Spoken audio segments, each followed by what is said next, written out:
Our storybooks with Usborne Books and More can get overlooked because of our more flashy titles, but I really love them, and I think we have so many new wonderful ones for 2019. If you're familiar with Animalie or Americanly, we now have Once Upon a Timely. It's got the same idea. It's a lovely rhyming book with really pretty illustrations. I love you flowingly like Rapunzel's hair. I love you observantly like the baby bear. Goes through lots of different fairy tales. It's a great bedtime story. Also, the flow and the rhyme of it make it great for kids who are learning how to read. So it's just a really cute story. Also has these lovely rounded edges, which I think is really nice because your kiddo can't poke themselves in the eye with them, which can be done. Trust me, my kid has done it. So it's a nice feature. Where Happiness Lives, this is sure to be one of our most popular new books. You can get this little gray mouse to go with it if you want as a companion. You don't have to, but it is very sweet. And this book is all about these mice. You can see this actually has beautiful illustrations, cutouts, and lift the flaps as well. And basically, it starts with one mouse that sees another house and is like, wow, that house is amazing. Maybe I'd rather live there. And then the two mice together go to see this amazing house that's up on the hill. There it is.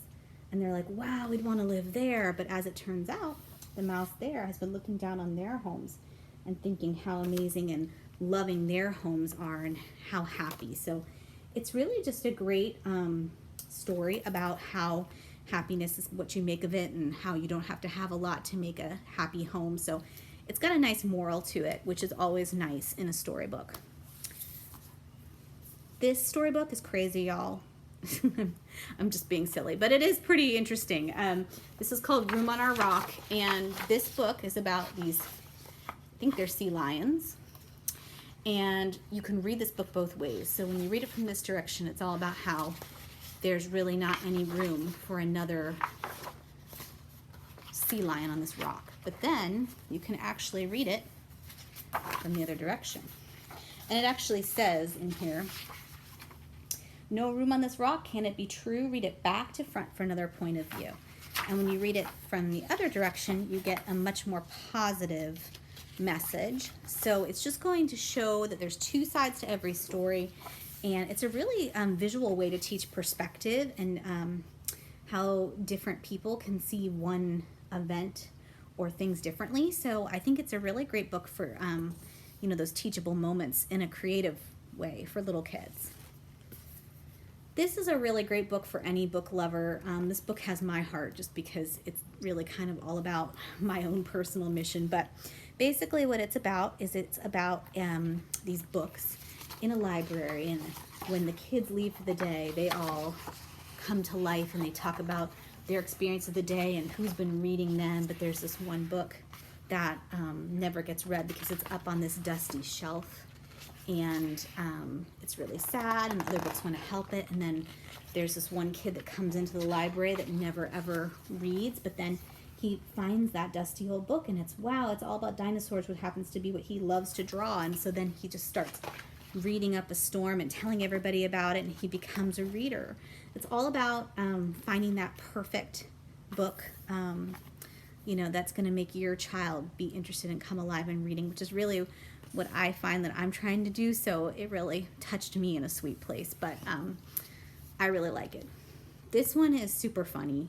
It's one of my new favorite storybooks and a good book to read when I do story time. This is The Prince, the Witch, the Thief, and the Bears.